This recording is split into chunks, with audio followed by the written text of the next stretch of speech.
Brought to you by TechnoSpark 20 series smartphones. I'm superhuman.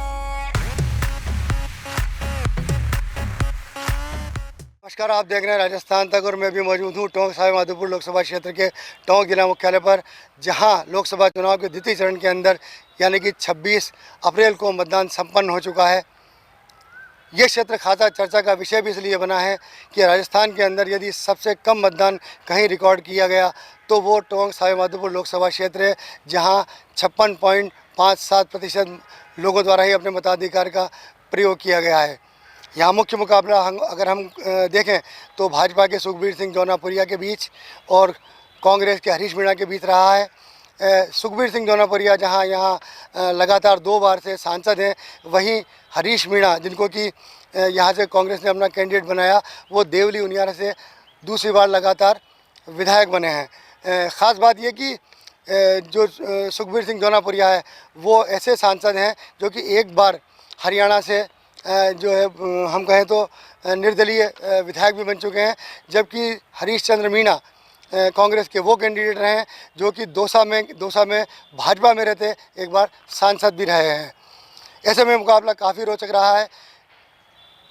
चुनाव के अंदर यह चुनाव हम कहें कि चुनाव चालू होने से पहले जब नामों की घोषणा हुई तब से ही दोनों कैंडिडेट के बीच के अंदर खासी जुबानी जंग देखने को मिली है। हरीश चंद्र मीणा ने जैसे ही उनका नाम घोषित हुआ, यानी कि स्वयं का नाम घोषित हुआ, कांग्रेस की सूची के अंदर आया, उन्होंने सीधा सुखबीर सिंह जौनापुरिया पर वार करते हुए उनको 3 राज्यों का भगोड़ा व आपराधिक छवि का व्यक्ति बता दिया और उन्होंने कहा कि इस बार इनको वो ढोल ढमाकों के साथ हरियाणा की सीमा पार करवा के आएंगे। इधर जब सुखबीर सिंह जौनापुरिया का पहली सूची में नाम नहीं आया, दूसरी सूची में उनको यहाँ का प्रत्याशी घोषित किया गया। उसके बाद से सुखबीर सिंह जौनापुरिया भी लगातार हरीश मीणा के खिलाफ हमलावर रहे। उन्होंने भी कई तरह के गंभीर आरोप हरीश मीणा के ऊपर लगाए। उन्होंने उनको बद्री का लुटेरा तक बताया। हालांकि ये ज़ुबानी जंग की बातें हैं। यदि हम चुनाव के मुद्दों को लेकर बात करें तो ये चुनाव पूरी तरह से, जहां भाजपा के जो सुखबीर सिंह जौनापुरिया थे उन्होंने राष्ट्रीय मुद्दों को लेकर अपना चुनाव प्रचार चलाया। हालांकि वो हरीश मीणा पर लगातार हमलावर रहे, अपने ज़ुबानी हमले वो लगातार जारी रखते रहे। उनके पास बताने के लिए हम अगर कहें कि जब वो गांव के अंदर जाते थे तो पीएम मोदी का नाम होता था, वो सिर्फ पीएम मोदी के नाम पे वोट मांगते थे, राम मंदिर के नाम पर वोट की बात करते थे, धारा 370 के नाम पर वोट की मांग करते थे। यानी जो राष्ट्रीय मुद्दे थे उनको लेके ही वो वोट की मांग करते रहे। उनके पास गिनाने के लिए वो ज़्यादातर अपने स्थानीय मुद्दों को नहीं बता पाते थे। हालांकि जो गलौद का जो हाई लेवल ब्रिज, जो यहाँ हम ये कहें कि राजस्थान का सबसे बड़ा जो हाई लेवल ब्रिज जो बन रहा है, उसकी उपलब्धि उनके नाम लगातार दर्ज की जाती रही। वो बोलते भी रहे उसको लेके, लेकिन वो अपने ऐसे मुद्दे नहीं थे कि वो ज़्यादातर गिना पाते थे। लेकिन उसके विपरीत हरीश मीणा जो कांग्रेस के जो मुख्य मुद्दे होते थे, यानी जो धर्म को लेके उनका हमलावर होना, भाजपा को राम मंदिर के नाम पर घेरना, इसके अलावा बिजली, पानी, सड़क, स्कूल, शिक्षा, स्वास्थ्य, इनको लेके वो लगातार भाजपा को घेरते रहे और जो स्थानीय सांसद थे उन पर कई तरह के गंभीर आरोप भी जड़ते रहे कि उन्होंने अपने 10 साल के कार्यकाल में यहाँ कुछ भी नहीं किया है। ये तो वो मुद्दे रहे जो कि लगातार चलते रहे। लेकिन अगर इसके अंदर एक ख़ास बिंदु अगर कोई चर्चा का विषय रहा तो वो था यहाँ पर सचिन पायलट की मौजूदगी। देखिए, सचिन पायलट पूर्व डिप्टी सीएम रहे, वर्तमान में CWC के मेंबर हैं, छत्तीसगढ़ प्रभारी उनको बनाया गया और टोंक से वो दूसरी बार विधायक बने। हरीश मीणा को लगातार सचिन पायलट का करीबी माना जाता रहा है। मानेसर के बाद से वो उनके नज़दीक के अंदर बने रहे और यही कहा जाता था कि हरीश मीणा जो हैं वो सचिन पायलट गुट के विधायक रहे हैं।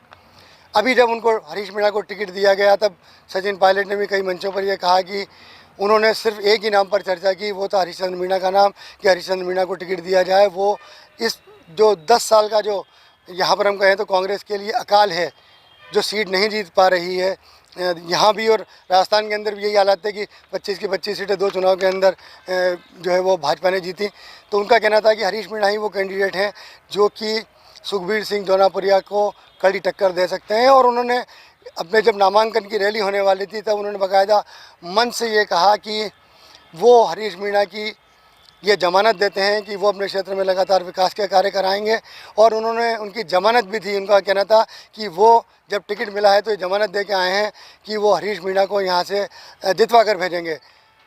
तब भी ये प्रमुख बातें कुछ उठी थी कि जो सवाई माधोपुर के लोग यहाँ आए थे, जो कांग्रेस के नेता आए थे, उन्होंने कहा था कि सवाई माधोपुर वो जिला रहा है, उसकी 4 विधानसभा क्षेत्र वो रहे हैं जहाँ से जो कांग्रेस कैंडिडेट जब भी लोकसभा चुनाव हुए हैं उन्होंने बढ़त बनाई है। लेकिन टोंक जिला यानी कि वो सचिन पायलट को उस ज़िले का बताना चाह रहे थे। उनका ये कहना था कि यहाँ से वो हमेशा कांग्रेस पराजित होती रही है, यानी कि पीछे रही है। तो उनका कहना था कि सचिन पायलट यदि मेहनत करते हैं और इस बार यदि टोंक से कहीं न कहीं कांग्रेस को बढ़त दिलवाते हैं तो इस बार वो पासा पलट सकते हैं। खैर, चुनाव प्रचार चला, जुबानी जंग खूब चली। सचिन पायलट ने यहाँ लगातार मोर्चा संभाले रखा, यानी कि वो छत्तीसगढ़ और भारत के अन्य राज्यों के अंदर भी लगातार चुनावी सभाएं कर रहे थे। अपने नज़दीकी जो मुरारी लाल मीणा हैं, जो अनिल चोपड़ा है, उनके चुनाव में वो लगातार व्यस्त थे। उस व्यस्तता के बीच वो हरीश मीणा की जमानत और गारंटी देने के लिए यहाँ लगातार आते रहे। सवाई माधोपुर में उन्होंने सभाएँ करी, उन्होंने टोंक में सभाएँ करी और हर बार उन्होंने एक बार यही कहा कि इस बार कांग्रेस के लिए अच्छे चांसेस हैं। हरीश मीणा जो हारी हुई बाजी जो 2 बार से कांग्रेस के लिए रही है उसको वो जितवा सकते हैं। हरीश मीणा के साथ एक फैक्टर ये भी था कि ये वो सीट रही है जो कि सामान्य सीट रही है, लेकिन सामान्य सीट के ऊपर यहाँ पर जो एसटी वर्ग से हरीश मीणा है उनको टिकट दिया गया। गई बार से नमोनारायण मीणा को, गई बार के चुनाव में नमोनारायण मीणा जो उनके भाई थे उनको यहाँ से टिकट दिया गया, वो पराजित हुए लगभग 1,11,000 मतों से। तो ऐसे में ये जो मुकाबला था, हम कहें तो एक बार फिर गुर्जर और मीणा का नज़र आने लग गया था और इसी तरह का ये मुकाबला चला।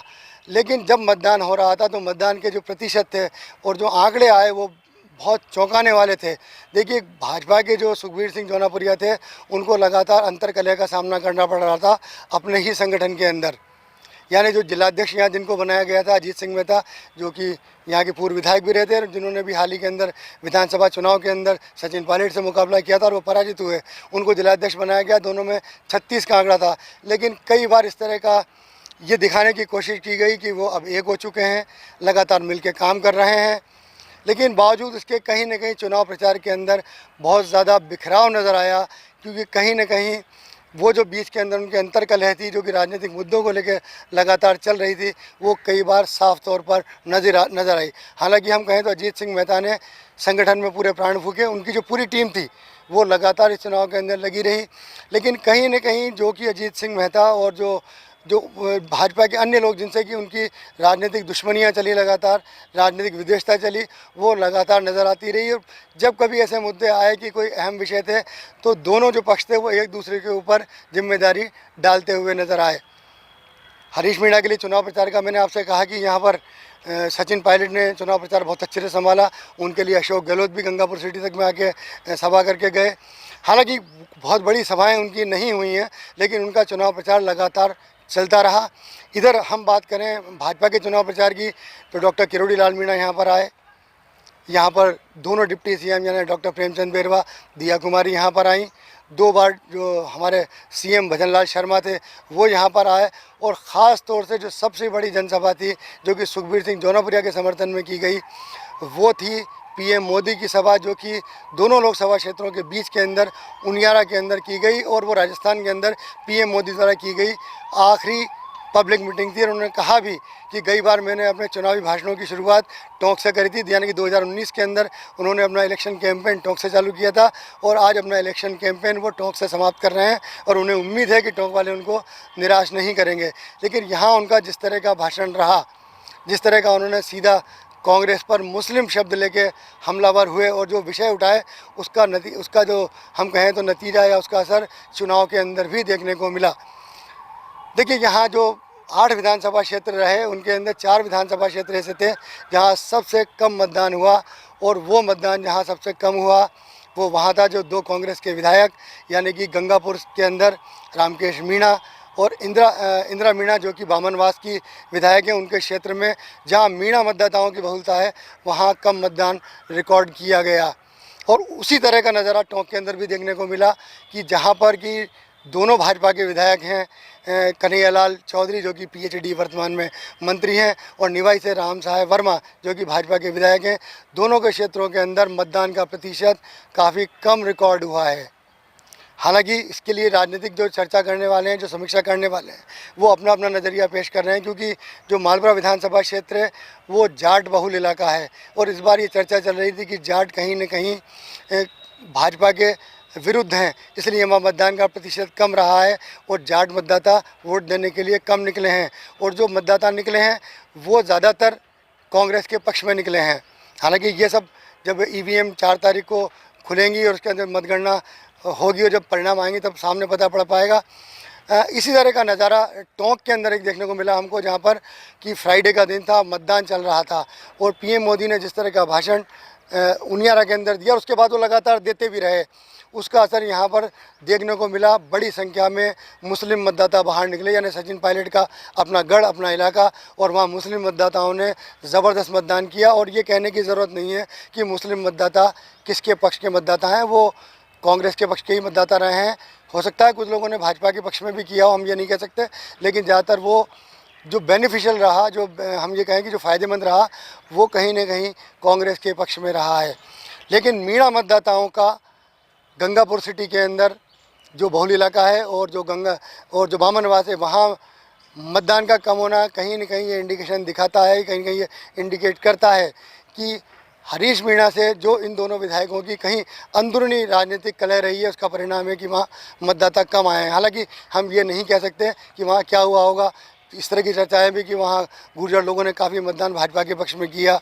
गंगापुर के अंदर इस तरह की चर्चाएं हैं कि इस बार माली मतदाताओं ने बढ़ चढ़ के जो है वो भाजपा के पक्ष में मतदान किया है।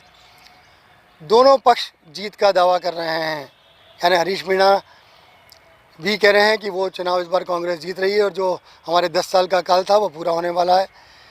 इसी तरह जो भाजपा के जो प्रत्याशी हैं सुखबीर सिंह जोनापुरिया, उनका कहना है कि इस बार भाजपा फिर जीतेगी और वो इस लोकसभा क्षेत्र से हैट्रिक लगाने जा रहे हैं। और उनकी हैट्रिक का पूरा दारोमदार हम कहें तो वो कुल मिला के पीएम मोदी के ऊपर ही रखते हैं कि पीएम मोदी ने जिस तरह का काम किया है उसके आधार पर भाजपा की जीत तय है।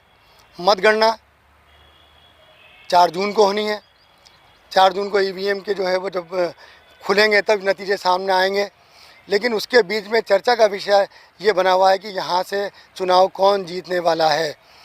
यदि हम सट्टा बाज़ार की बात करते हैं तो अगर हम वो फलौदी के सट्टा बाज़ार की अगर बात छोड़ दें, जो यहाँ के लोकल जो बुकीज़ हैं जब उनसे हम बात करते हैं तो उनका ये कहना है कि दोनों का भाव बराबर, यानी कि 1-1 रुपया चल रहा है। लेकिन बावजूद इसके वो यहाँ से सुखबीर जोनापुरिया की जो जीत है उसके बारे में बात करते हैं। उनका कहना है कि अंतोतगत्वा कहीं न कहीं भाजपा ये सीट जीत सकती है। जीत के आंकड़े को लेकर लगातार बात है कि जब 2014 में उन्होंने कांग्रेस के अजहरुद्दीन को हराया था, उन्होंने 1,21,000 मतों से हराया था, तब भी मोदी लहर थी। उसके बाद उन्होंने 2019 के अंदर जब नमो नारायण मीणा को हराया, 1,11,000 मतों से हराया, तब जो है हम ये कहें दूसरी बार पीएम मोदी मैदान में थे, तब वोट मिला। लेकिन इस बार जिस तरह के हालात हैं, क्योंकि 1,11,000 का जो ये अंतर है वो कहीं न कहीं हम बता दें आपको मिटने वाला है। दोनों के बीच में कांटे की टक्कर होने वाली है। जीत का अंतर हम कहें तो मामूली रह सकता है। मतदाता किसके भाग्य का फैसला करेंगे ये 4 जून को ही पता पड़ पाएगा। और जो सचिन पायलट की प्रतिष्ठा है वो कितना यहाँ दाव पे लगी है और वो क्या उस प्रतिष्ठा के अनुरूप यहाँ हरीश मीणा को जिता पाते हैं या नहीं, और पीएम मोदी भाजपा के अपने कैंडिडेट सुखबीर सिंह जोनापुरिया की नैया को पार करवा पाते हैं या नहीं, ये सब 4 जून को ही पता चल पाएगा। राजस्थान तक के लिए टोंक से मैं मनोज तिवारी।